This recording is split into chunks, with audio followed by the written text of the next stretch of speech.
Welcome students, स्वागत है आप सबका आरबीएससी ऑनलाइन क्लासेस में। क्लास 10th में जो बच्चे पढ़ रहे हैं उनको अब और ज़्यादा कंसंट्रेटेड होने की ज़रूरत है क्योंकि आपके एग्ज़ाम बिल्कुल सर पे आ गए हैं बेटा। ठीक है ना। तो हम भी अपना जो आपका रिड्यूस सिलेबस है उसको जल्दी से ख़त्म कर लेते हैं। ज्योग्राफी में जो लास्ट चैप्टर हम पढ़ रहे थे जो आपका मिनरल्स एंड एनर्जी रिसोर्सेज, खनिज एवं ऊर्जा संसाधन, उसके आज हम क्वेश्चन आंसर्स डिस्कस करेंगे। उसके बाद में हमारा ज्योग्राफी का भी जो सिलेबस है वो कंप्लीट हो जाएगा। तो ज्योग्राफी के सिलेबस में हमने खूब सारे इंटरेस्टिंग चैप्टर्स पढ़े और ये इसी सीक्वेंस में लास्ट चैप्टर है। लेकिन अभी ज्योग्राफी खत्म नहीं हुई है, ज्योग्राफी में मैप्स बाकी हैं और मैप्स भी अच्छे से आपको एलॉबरेट करेंगे बहुत जल्दी ही। तो आप पहले एक बार चैप्टर्स कंप्लीट कीजिए, फिर हम मैप्स के बारे में डिस्कस करेंगे। क्यों? क्योंकि मैप्स भी बहुत स्कोरिंग गेनिंग क्वेश्चंस लेके आते हैं। ठीक है, और इस बार तो आपके मैप आएंगे भी बहुत इंटरेस्टिंग वाले। तो चलिए शुरू करते हैं आज की क्लास, जहां हम डिस्कस करेंगे 5वें चैप्टर में। ज्योग्राफी के जो 5वां चैप्टर है जो हमने रिसेंटली फिनिश किया है, उसी चैप्टर के क्वेश्चन आंसर के बारे में पहले डिस्कस करते हैं, आपके एनसीईआरटी क्वेश्चंस के बारे में, और उसके बाद में कुछ और क्वेश्चंस भी डिस्कस कर लेंगे जो आपके एग्जाम पॉइंट ऑफ व्यू से इंपॉर्टेंट है। चलिए शुरू करें। चैप्टर है खनिज एवं ऊर्जा संसाधन, minerals and energy resources. First question है, नीचे दिए गए 4 विकल्पों में से सही उत्तर चुनना है। यानी कि ये आपका वो क्वेश्चन है जो कि एमसीक्यू से रिलेटेड होता है, ऑब्जेक्टिव टाइप आता है। इस बार ये सारे क्वेश्चंस बहुत इंपॉर्टेंट है। क्यों? क्योंकि आपको पता है 12 मार्क्स के तो सिर्फ ऑब्जेक्टिव टाइप आएंगे। ठीक है ना, 12 मार्क्स के ऑब्जेक्टिव टाइप आएंगे आपके। निम्नलिखित में से किस राज्य में प्रमुख तेल क्षेत्र स्थित है? प्रमुख तेल क्षेत्र किस राज्य में है? वैसे तो बच्चों को बिल्कुल एकदम, अगर आप अच्छे से पढ़ लिए हो और आपने अच्छे से पिछले वीडियोस देखे तो आपको पता है कि सबसे बड़ा जो तेल क्षेत्र है वो मुंबई हाई है। लेकिन मुंबई हाई का इसमें कहीं नाम नहीं दिया हुआ है। ठीक है ना, हमारे पास ऑप्शंस जो होंगे हम उन्हीं में से डिस्कस कर सकते हैं। तो ऑप्शन है असम, बिहार, राजस्थान या तमिलनाडु। राजस्थान में मिले हैं लेकिन तेल के नहीं, प्राकृतिक गैस के जो है वो क्षेत्र मिले हैं। In which of the following state is the major oil field located? Assam, Bihar, Rajasthan और Tamil Nadu. And as you know, जब हमने चैप्टर पढ़ा था तो हमने इस चीज में डिस्कस किया था कि जो सबसे बड़ा तेल क्षेत्र है,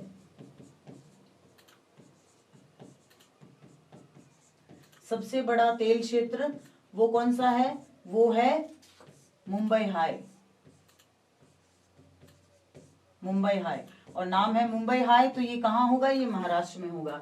लेकिन सबसे पुराना जो तेल क्षेत्र है, सबसे पुराना तेल क्षेत्र जो है वो कहाँ है? वो है असम में। Now you can guess by yourself कि आपका आंसर जो है वो क्या होगा? वो असम होगा। क्यों? क्योंकि असम में सबसे पुराना तेल क्षेत्र है, बाकियों में तेल क्षेत्र नहीं है। राजस्थान में प्राकृतिक गैस के अथाह भंडार मिले हैं। ठीक है ना। अगला क्वेश्चन है, निम्नलिखित में से किस स्थान पर पहला परमाणु ऊर्जा स्टेशन स्थापित किया गया था? At which of the following places was the first nuclear power station established?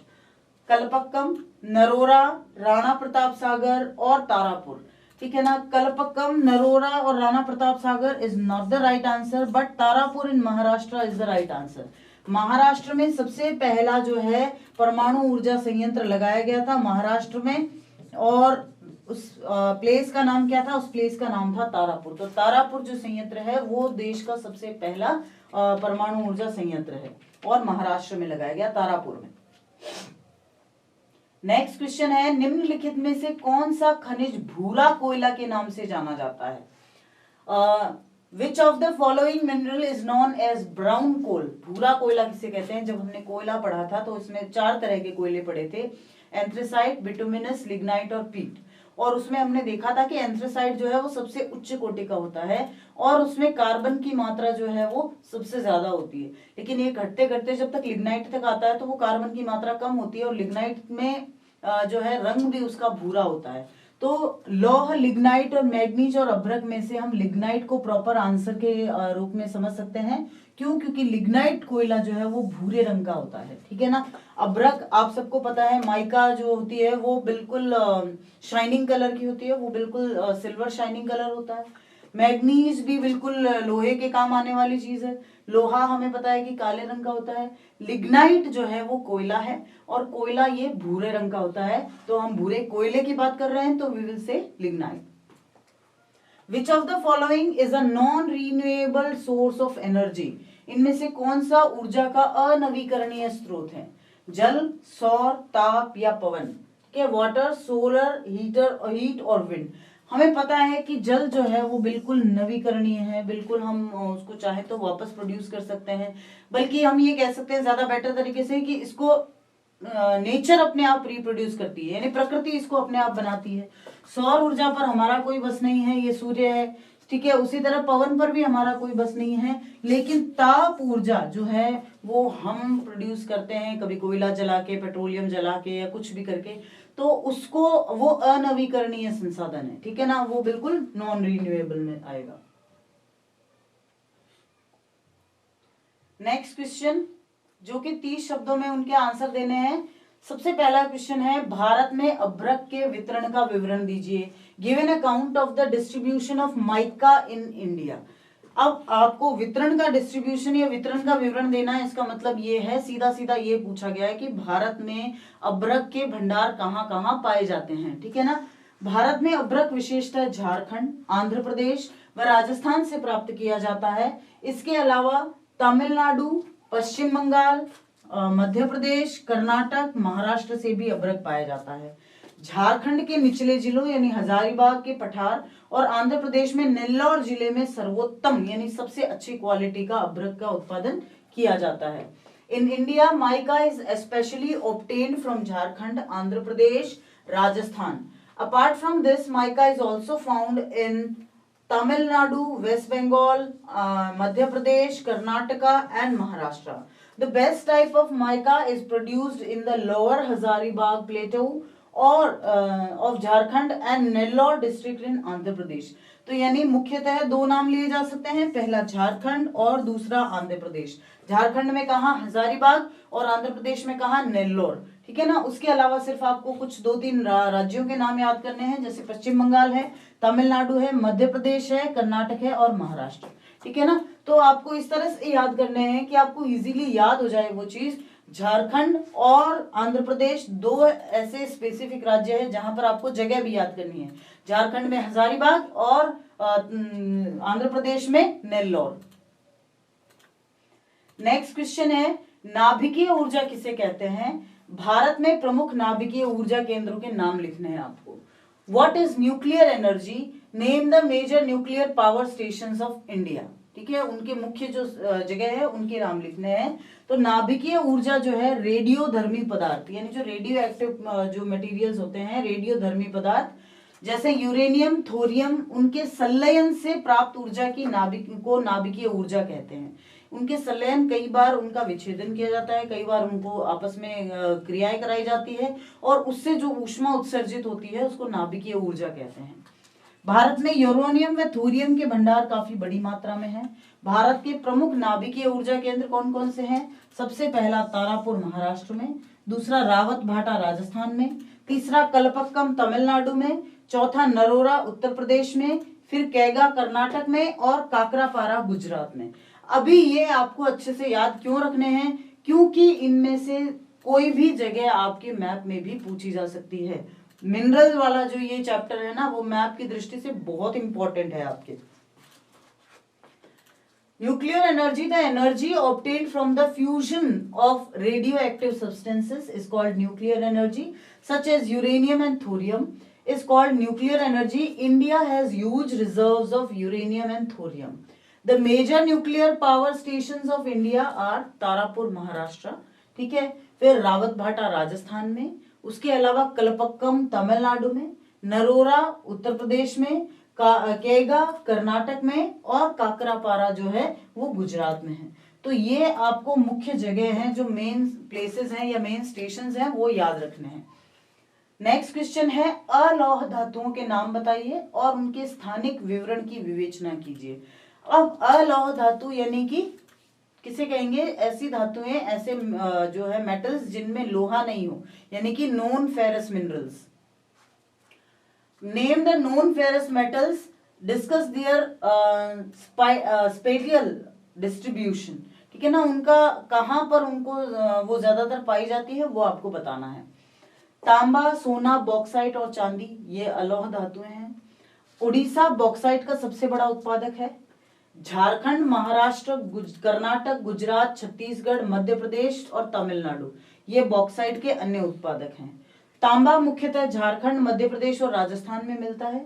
Andhra Pradesh, Karnataka और तमिलनाडु अन्य तांबा उत्पादक राज्य है, ठीक है ना। चांदी भारत में इतनी ज्यादा नहीं मिलती है और वो थोड़ी बहुत राजस्थान में भी मिलती है, और सोना जो है वो लगभग हमें आयात करना पड़ता है। Non ferrous metals are copper, gold, bauxite and silver are non-ferrous metals.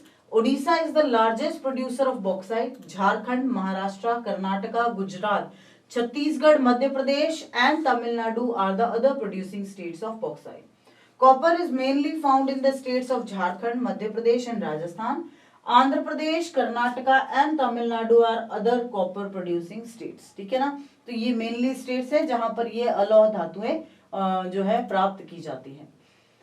अभी सीधा सा बहुत स्ट्रेट सा क्वेश्चन है कि ऊर्जा के अपारंपरिक स्रोत कौन कौन से हैं। आपको पढ़ना ध्यान से है, यहाँ नॉन कन्वेंशनल सोर्सेज की बात की जा रही है। What are the non conventional sources of energy, यानी कि वो स्रोत जिनके बारे में हम ज्यादा यूज टू नहीं हैं, हम ज्यादा इनको काम में नहीं ले रहे हैं, अगर काम में ले रहे हैं तो भी पिछले कुछ सालों से ही ले रहे हैं, पुराने टाइम से नहीं काम में ले रहे हैं, ठीक है ना।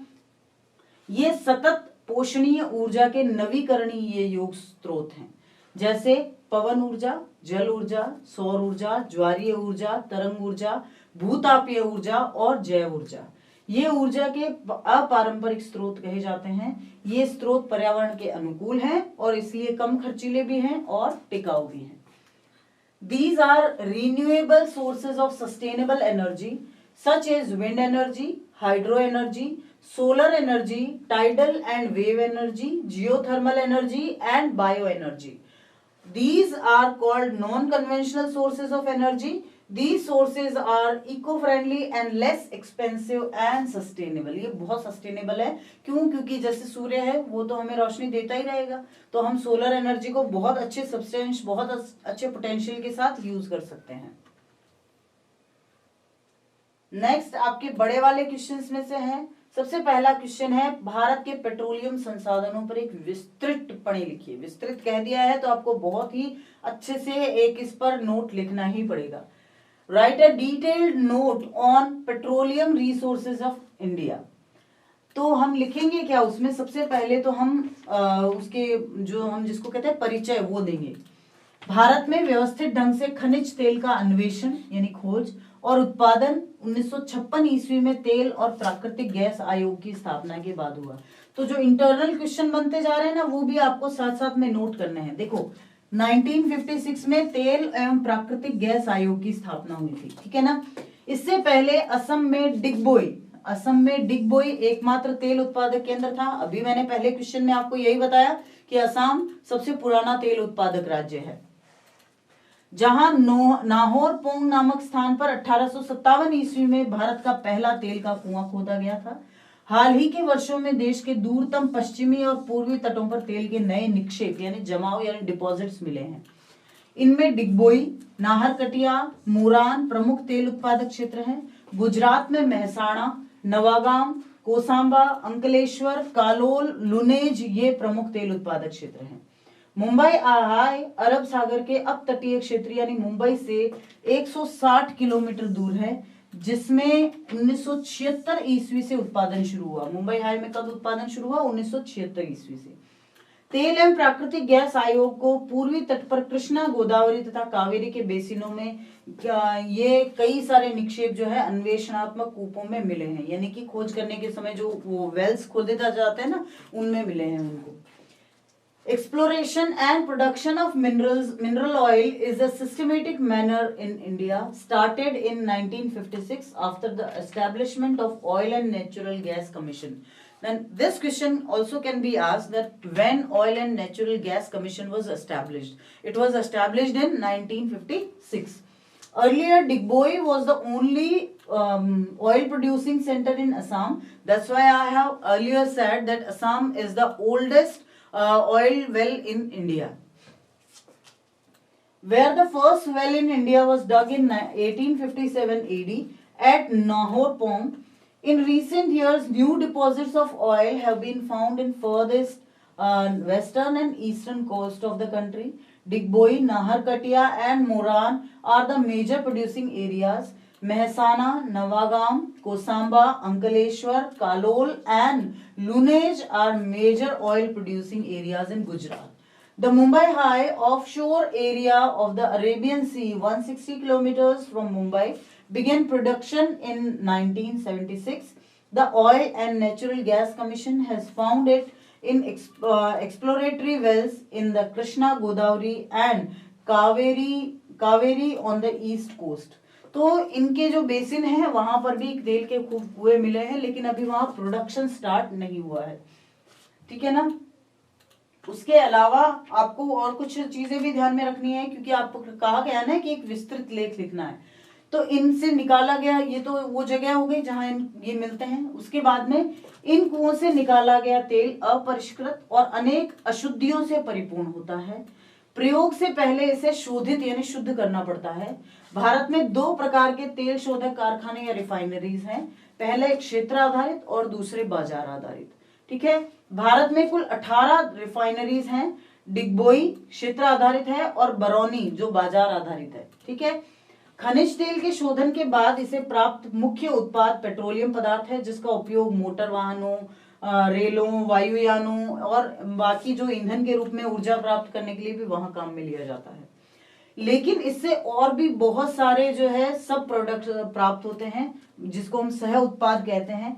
ये पेट्रो रसायन उद्योगों जैसे उर्वरक, कृत्रिम रबर, स्नेहक, मोम, साबुन, कृत्रिम रेशे, दवाइयां, वैसलीन और अन्य सौंदर्य प्रसाधनों में काम में लिए जाते हैं। The oil extracted from the wells is unrefined and full of many impurities. It has to be purified before use. There are two types of refineries in India, field-based and market-based. There are total 18 refineries in India. तो अभी आप internal question साथ साथ तैयार कर रहे हो ना कि कितनी रिफाइनरीज हैं इंडिया में या किस किस तरह की रिफाइनरीज है, ये पूछा जा सकता है। How many refineries in India? There are 18 refineries in India. What kind of refineries are there in India? Two types of refineries are there in India, market based and region based or field based. So Digboi, we can give the answer as the field based refinery, and Barauni is a market based refinery. The main product obtained after refining mineral oil is petroleum, which is used to obtain energy as an intercombustion fuel for motor vehicles, trains and aircrafts. Many of its byproducts are processed in petrochemical industries such as fertilizers, synthetic rubber, lubricants, waxes, soaps, synthetic fibers, medicines, vaseline and other cosmetics. तो इससे एक question और बनता है जो मैंने आपको बताया था ना शुरू में कि पेट्रोलियम आधारित जो ये कारखाने हैं, खास करके जो रिफाइनरीज हैं, इनको नोडल इंडस्ट्रीज क्यों कहा जाता है? इनको नोडल इंडस्ट्रीज इसलिए कहा जाता है क्योंकि ये पेट्रोल के जो है उत्पादन के साथ साथ ये कई और अन्य जो फैक्ट्रीज हैं, कई और अन्य जो कारखाने हैं, उनके लिए कच्चा माल उपलब्ध करवाते हैं। इसीलिए पेट्रोलियम रिफाइनरीज को नोडल इंडस्ट्रीज भी कहा जाता है। ठीक है। अगला क्वेश्चन है, भारत में जल विद्युत पर एक निबंध लिखिए। Right an essay on hydro power in India. ठीक है। अभी हमने पेट्रोलियम की तो बात कर ली, अभी हमें हाइड्रो इलेक्ट्रिसिटी की बात करनी है। जल विद्युत ऊर्जा का असमाप्य परंपरागत स्रोत है, जिसका उपयोग कृषि क्षेत्रों में, उद्योगों में, घरेलू सेक्टरों में, भिन्न उपकरणों में व मशीनों को संचालित करने के लिए किया जाता है। विद्युत कई और चीजों से भी उत्पन्न की जाती है, जैसे ताप से ऊर्जा होती है, फिर नाभिकीय ऊर्जा, सौर ऊर्जा, पवन ऊर्जा। ठीक है। मांग वाले क्षेत्रों को विद्युत ट्रांसमिशन करके फिर उसे उपयोग लाइनों के माध्यम से फिर भेज दिया जाता है। लेकिन जल विद्युत इन सब में महत्वपूर्ण विद्युत स्रोत है। Hydropower is the inexhaustible traditional source of energy which is used to operate various equipment and machines in the agriculture sector, industries and domestic sector. Electricity is also generated from many of the other sources in which thermal energy and nuclear energy, solar energy, wind energy are converted into electrical energy. For this purpose, power transmission to the areas of demand that is then sent through use lines. But hydropower is the most important source among all these. अब hydro power इतनी important क्यों है, इसका answer यहां दिया जा सकता है. ठीक है, सबसे पहली ये इंपॉर्टेंट इसलिए है क्योंकि भारत में जल विद्युत के उत्पादन के लिए आवश्यक दशाएं इसके अनुकूल है. जैसे यहाँ वर्ष भर बहने वाली सदा नीरा नदियां हैं, यानी ऐसी नदियां हैं भारत में जो साल भर बहेगी, साल भर जिनमें खूब पानी आता है. ठीक है, the conditions necessary for the generation of hydro electric power in India are favourable as there are perennial rivers flowing throughout the year. ठीक है, ये पहला रीजन है. तो ये अलग से भी क्वेश्चन पूछा जा सकता है कि why hydro power is so important in India, क्यों जल विद्युत हमारे लिए इतना इम्पोर्टेंट है, या भारत में जल विद्युत का उत्पादन जो है वो आसानी से किया जा सकता है, ऐसा क्यों. तो वो उसका आंसर इस तरह से दिया जा सकता है. हिमालय से निकलने वाली नदियों पर अनेक झरने, गार्ज व प्रपात मौजूद है जहां विद्युत बनने के लिए प्राकृतिक दशाएं मौजूद हैं. ठीक है, there are many waterfalls, gorges and waterfalls on the rivers originating from the Himalayas where natural conditions exist to generate electricity. अभी इलेक्ट्रिसिटी जनरेशन के लिए क्या करना पड़ता है, टरबाइन चलाना पड़ता है. टरबाइन तब चलेगा जब पानी बहुत स्पीड में होगा, और हिमालय यानी ऊंचाई से स्लोप से आने वाली नदियों का पानी हमेशा जो है बहुत फास्ट होता है. तो इस तरह हिमालयन जो भी रिवर्स हैं वो हाइड्रो इलेक्ट्रिसिटी के लिए बिल्कुल परफेक्ट होती हैं. दक्षिण भारत की नदियां भी अपने प्रवाह के पठारी भागों के में ऐसी ही अनुकूल परिस्थितियां बनाती है जहां बांध बनाकर जल विद्युत उत्पन्न की जा सकती है. The rivers of South India also provide similar favorable conditions in the plateau parts of their flow where hydroelectricity can be made by building dam. ये तो है नदियों की वजह से. उसके और भी कई कारक हैं जो इसके विकास में सहायक हैं, और भी कई सारे फैक्टर्स हैं. वो क्या फैक्टर्स हैं, ये हैं वो फैक्टर्स. सबसे पहला, भारत में बांध निर्माण के लिए आवश्यक प्रौद्योगिकी उपलब्ध है.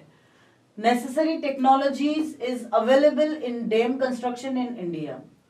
भारत में हर साल 322 बिलियन किलोवाट शक्ति उत्पन्न की जाती है, जबकि देश में जो टोटल जो पानी है उससे लगभग 90,000 बिलियन मेगावाट जल विद्युत उत्पन्न करने की क्षमता है. हम करते कितने हैं, 322 बिलियन किलोवाट, जबकि कर की कितनी जा सकती है, लगभग 90,000 बिलियन मेगावाट. विद्युत उपयोग के लिए अनेक उपकरणों और मशीनों के निर्माण के लिए औद्योगिक विकास और बाजार दोनों की ही जरूरत में धीरे धीरे इनका विस्तार हो रहा है. India generates 322 billion kilowatt of power annually, while the total water available in the country is about 90,000 billion megawatt hydropower has the potential to be obtained. In the need of both industrial development and market for manufacturing many equipments and machines for the use of electricity, they are gradually expanding. दूसरा, भारत में अनेक बहुउद्देशीय नदी घाटी परियोजनाओं का विकास जल विद्युत प्राप्ति के लिए ही किया गया है. Several multi-purpose river valley projects have been developed in India to generate hydroelectric power. उसके बाद में एक प्रॉब्लम ये है कि विद्युत को संरक्षित नहीं किया जा सकता. ये नहीं है कि हमने बिजली जो है ले ली और उसको फिर लंबे समय के लिए गोदाम में रख दिया, ऐसा नहीं हो सकता ना. तो ये प्रॉब्लम है, इसीलिए इसके उत्पादन का तुरंत उपयोग होना भी जरूरी है, अन्यथा ये व्यर्थ चली जाती है. अतः इसके उत्पादन व मांग के मध्य समन्वय होना बहुत जरूरी है. Electricity can not be conserved, so its output must be used immediately, otherwise it goes to waste. Therefore, it is necessary to have a coordination between the production and demand. ठीक है, इसके साथ साथ और भी कई दो इंपॉर्टेंट जो टॉपिक्स हैं वो ये हैं. पहला, जल विद्युत केंद्र स्थापित करने से लेकर उपभोग क्षेत्रों तक विद्युत को पहुंचाने के लिए ट्रांसमिशन लाइनों का विकास और विस्तार बहुत आवश्यक है. अनेक विद्युत स्टेशनों व सब स्टेशनों का निर्माण में बहुत ज्यादा इन्वेस्टमेंट की जरूरत होती है और भारत में इस नेटवर्क को विकसित किया जा रहा है, यानी पोटेंशियल बहुत है इंडिया में. The development and expansion of transmission lines are very necessary for setting up hydroelectric power stations to transport electricity to consumption areas. The construction of many power stations and substations requires huge investment. Its network is being developed in India. अब हम थोड़ा सा इसका परिचय यहाँ देके खत्म करते हैं। भारत में पहला जल विद्युत गृह जो है कर्नाटक के शिव समुद्रम में स्थापित किया गया था। स्वतंत्रता प्राप्ति के पश्चात देश में कई विद्युत ग्रिड स्थापित किए गए हैं। अब एकीकृत राष्ट्रीय ग्रिड का निर्माण कार्य प्रगति पर है। इससे विद्युत आपूर्ति उन क्षेत्रों में हो सकेगी जहां इसकी सबसे ज्यादा मांग है। The first hydroelectric power station in India was established at Shivasamudram in Karnataka. After independence, many electricity grids have been established in country. Now the construction of integrated national grid is in progress. This will make power supply possible in those areas where there is a demand for it. तो ये थे आपके NCERT questions. उसके अलावा कुछ एक question और हैं, वो हम डिस्कस कर लेते हैं साथ के साथ ही। जैसे पहला क्वेश्चन ये है, ऐसा कौन सा खनिज है जो अपक्षयित सामग्री के अवशिष्ट द्रव्यमान को छोड़कर चट्टान के अपघटन से बनता है? ठीक है ना। Which one of the following mineral are formed by the decomposition of rocks? ठीक है, leaving a residual mass of weathered material. तो पूछा जा सकता है कोयला, बॉक्साइट, सोना या जिंक। तो बॉक्साइट सही आंसर है, क्यों? क्योंकि वो चट्टानों के अपघटन से बनता है। नेक्स्ट क्वेश्चन है, Koderma in Jharkhand is the leading producer of which one of the following mineral? Jharkhand के कोडरमा में किस खनिज का सबसे ज्यादा उत्पादन होता है? आपके ऑप्शंस हैं बॉक्साइट, अभ्रक यानी माइका, लौह अयस्क यानी आयरन ओर, और कॉपर यानी कि तांबा। तो इसका राइट आंसर है अभ्रक यानी माइका। माइका जो है झारखंड में कोडरमा, जो हमने पढ़ा था ना कोडरमा, वहां सबसे ज्यादा झारखंड में उत्पादित किया जाता है। नेक्स्ट है, निम्नलिखित में से किस चट्टान की परत में खनिज जमा और होते रहते हैं? Minerals are deposited and accumulated in the strata of which of the following rocks? तो जब मैंने आपको रॉक्स बताई थी तो मैंने आपको बताई थी 3 तरह की होती है, आग्नेय, कायांतरित और अवसादी चट्टानें, यानी कि igneous rocks, metamorphic rocks and sedimentary rocks. तो इग्नियस तो जो आपको पता है पेरेंटल रॉक्स होती है, ठीक है ना, वो तो शुरुआती चट्टानें होती है। इग्नियस जब अपना केमिकल या फिर फिजिकल किसी भी और चीज की वजह से अगर अपना रूप चेंज कर लेती है तो उसको मेटामॉर्फिक रॉक कहते हैं। और जब इन चट्टानों के क्षरण से जो भी निकलता है वो निक्षेप होता जाता है और एक के ऊपर एक जमता जाता है तो उसको अवसादी चट्टानें कहते हैं। तो हमें पूछा भी यही है कि किस चट्टान की परतों में, तो परतें तो अवसादी में ही होगी, है ना। तो अवसादी, कायांतरित, आग्नेय, इन तीनों में से कौन सी होगी? अवसादी होगी, ठीक है ना। सेडिमेंट्री, मेटामॉर्फिक या इग्नियस, तो इनमें से सेडिमेंट्री रॉक्स में होगी। निम्न में से कौन सा खनिज मोनोजाइट रेत में मिलता है? विच one of the following mineral is contained in the monazite sand? तो ये आपने पढ़ा था, केरला में मोनोजाइट रेत होती है जहां पर थोरियम मिलता है, ठीक है ना। तो तेल तो रेत में मिल नहीं सकता, यूरेनियम, थोरियम और कोयला भी रेत में नहीं मिलेगा, वो भी नीचे मिलेगा। तो यूरेनियम और थोरियम दोनों में से यूरेनियम कभी भी रेत में नहीं मिलता, मोनोजाइट में सिर्फ थोरियम मिलता है। कुछ और इंपॉर्टेंट क्वेश्चन है, जैसे कि ये है जिसमें आपको अंतर बताना है लौह और अलोह खनिजों में, ferrous and non ferrous minerals में। तो लौह खनिज लौह युक्त धात्विक खनिज हैं, जैसे कि लोहा अयस्क, मैग्नीज, निकल या कोबाल्ट, ये आप एग्जांपल दे सकते हैं। Ferrous minerals are the metallic minerals containing iron, जिनमें आयरन होता है वो फेरस मिनरल्स होते हैं। For example iron ore, manganese, nickel, cobalt etcetera, ठीक है। जबकि अलोह खनिज भी धात्विक ही होते हैं लेकिन उनमें लोहा नहीं होता है, जैसे मैग्नीज और चांदी, सोना, ये सब होते हैं। While non ferrous minerals are also metallic, but they do not contain iron. For example, copper है और मैग्नीज है, उसके अलावा सिल्वर है, गोल्ड है, ये सब नॉन फेरस मेटल्स होते हैं। ऊर्जा के पारंपरिक और गैर पारंपरिक स्रोतों में आपको फर्क बताना है। ये देखो, ये छोटे क्वेश्चन 2 नंबर में आ रहे हैं, लेकिन आपको फटाफट से उसी के क्राइटेरिया में आपको अंतर बताने हैं। ऊर्जा के पारंपरिक स्रोतों में जलाऊ लकड़ी, मवेशियों का गोबर, कोयला, पेट्रोलियम, प्राकृतिक गैस, बिजली जिसमें जल और थर्मल दोनों ही आती है, वो शामिल होते हैं। Conventional sources of energy include firewood, cattle Dang, cake, coal, petroleum, natural gas and electricity, both the hydel and thermal. But non-conventional sources of energy are solar, wind, tidal, geothermal, biogas and atomic energy. जबकि ऊर्जा के गैर पारंपरिक स्रोतों में सौर, पवन, ज्वार, भूतापीय, biogas और परमाणु ऊर्जा शामिल किए जाते हैं। अब ये बड़ा ही इंपॉर्टेंट क्वेश्चन है, लेकिन बच्चे इसको हमेशा इग्नोर करते हैं। मैंने आपको जब चैप्टर शुरू किया था तो मैंने कहा था कि ये तो पूछा ही जा सकता है, खनिज किसे कहते हैं, व्हाट इज मिनरल, है ना। बहुत सिंपल सा क्वेश्चन है, लेकिन बच्चे क्या करते हैं, बच्चे इग्नोर कर देते हैं। जो हमारा बेस है उसी को याद नहीं करते, तो ये तो आपको याद करनी ही है। खनिज किसे कहते हैं? खनिजों को एक निश्चित आंतरिक संरचना के साथ एक समरूप प्राकृतिक रूप में पाए जाने वाले पदार्थ के रूप में परिभाषित किया जा सकता है। खनिज प्रकृति में विभिन्न रूपों में पाए जाते हैं, जिनमें सबसे कठोर हीरे से लेकर सबसे नरम पारा तक शामिल है। Minerals can be defined as a homogeneous, naturally occurring substances with a definable internal structure. Minerals are found in varied forms in nature, ranging from the hardest diamond to the softest talc. ठीक है ना। तो वो खनिज जो होते हैं ना, उनकी एक अपनी एक संरचना होती है और वो बिल्कुल समरूप पाए जाते हैं। समरूप का मतलब एक जगह जहां जो खनिज मिलेगा उसी के ही निक्षेप हर जगह पाए जाएंगे।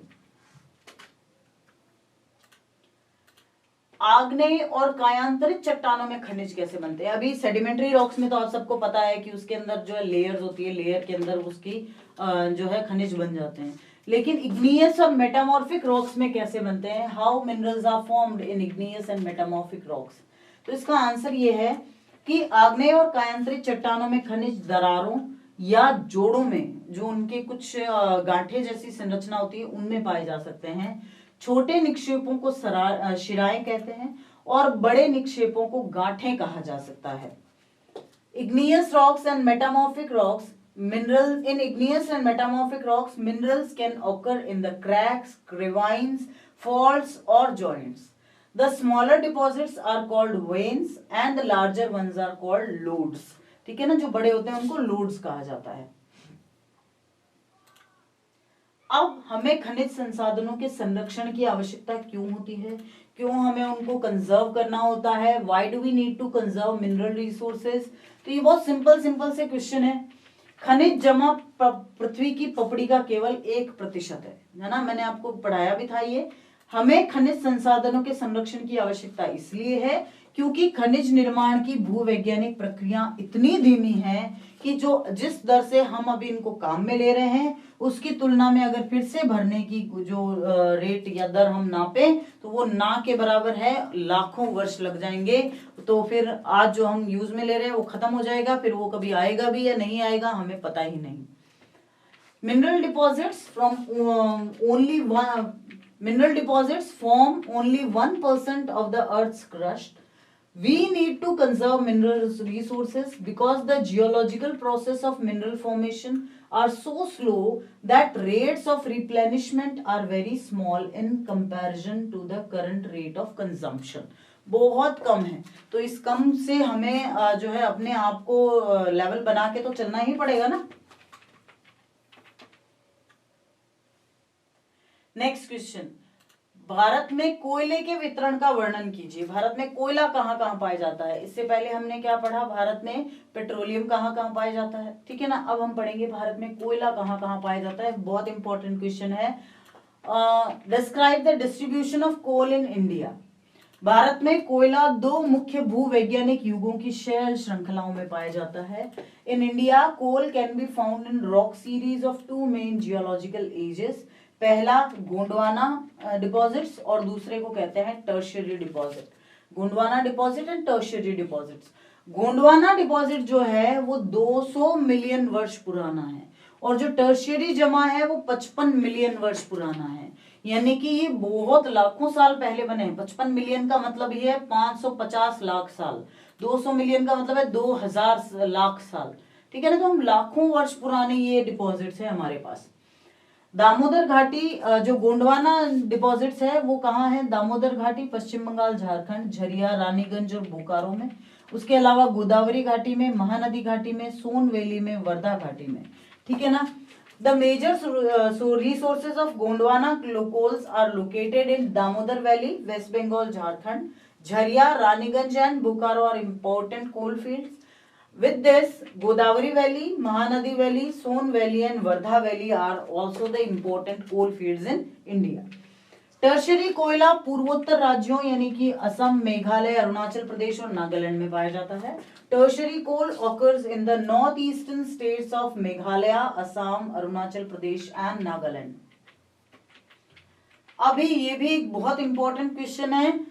आप ऐसा क्यों सोचते हैं कि भारत में सौर ऊर्जा का भविष्य जो है वो बहुत उज्जवल है? Why do you think that solar energy has a bright future in India? ऐसा क्यों है? देखो इसके रीजन जो है, हम अगर प्रूडेंशियली सोचने बैठे तो हमारे सामने आ ही जाएंगे, है ना. सोलर एनर्जी जो है वो रिन्यूएबल रिसोर्स है, वो कभी खत्म नहीं होने वाली, उसका बहुत पोटेंशियल है, हम कितना भी यूज करें. तो इस तरह से हम काफी सारे रीजंस इसके निकाल सकते हैं. भारत में सौर ऊर्जा का भविष्य उज्जवल है क्योंकि हम एक उष्णकटिबंधीय देश हैं जहां सौर ऊर्जा के दोहन की अपार संभावनाएं हैं. ग्रामीण और दूरदराज के क्षेत्रों में सौर ऊर्जा तेजी से लोकप्रिय हो रही है. भारत का सबसे बड़ा सौर ऊर्जा संयंत्र भुज के पास माधापुर में स्थित है, जहां सौर ऊर्जा का उपयोग दूध के डिब्बों को साफ करने के लिए किया जाता है. ये आशा की जाती है कि सौर ऊर्जा के उपयोग से ग्रामीण परिवारों की जो जलाऊ लकड़ी और उपलों पर निर्भरता है उसको कम करने में मदद मिलेगी, जो बदले में पर्यावरण संरक्षण और कृषि में खाद की पर्याप्त आपूर्ति में योगदान देगा. सौर ऊर्जा का एक गैर पारंपरिक स्रोत है जो नवीकरणीय भी है. सौर ऊर्जा का उपयोग न केवल पर्यावरण के लिए अच्छा होगा बल्कि इससे तेल और गैस पर हमारी जो निर्भरता है, डिपेंडेंसी है, वो भी बहुत कम होगी. और इसीलिए भारत में सौर ऊर्जा को जो है वो बहुत ही अच्छे बहुत फ्यूचरिस्टिक रिसोर्स ऑफ एनर्जी के रूप में देखा जा रहा है. Solar energy has a bright future in India because we are a tropical country with numerous possibilities of tapping solar energy. Solar energy is fast becoming popular in rural and remote areas. India's largest solar power plant is located in Madhapur near Bhuj, where solar energy is used to sterilize milk canes. It is expected that the use of solar energy will be able to minimize the dependence of rural households on firewood and dung cakes, which is in turn will be contribute to environmental conservation and adequate supply of manure in agriculture. दोनों ही हो जाएगा ना. हम लकड़ी पर निर्भर कम होंगे तो हमारे जंगल बचेंगे, हम काऊ डंग केक पर निर्भर कम होंगे तो हमारे खेतों में मेन्योर अच्छे से मिलेगी. और जिस तरह से जितने ज्यादा हम केमिकल फर्टिलाइजर्स पर इन चीजों पर निर्भर होते जा रहे हैं ना, वो नहीं होंगे. Solar energy is a non conventional source of energy which is also renewable. Use of solar energy will not only be good for the environment but it will also reduce our dependence on oil and gas. तो इस तरह से हमारे लिए solar energy जो बहुत potential भी है और बहुत इंपॉर्टेंट भी हो जाती है. तो इसी के साथ इस चैप्टर के क्वेश्चन आंसर भी खत्म होते हैं और आपका जो रिड्यूस सिलेबस जो इशू हुआ है वो भी ज्योग्राफी का यहीं पर खत्म होता है. तो हमने ज्योग्राफी के सारे ही चैप्टर्स जो है वो कवर अप कर लिए हैं. ठीक है, तो अभी हमारा एक चैप्टर बच रहा है, उसके साथ भी हम जल्दी ही मिलेंगे अगले वीडियो में. तब तक के लिए थैंक यू.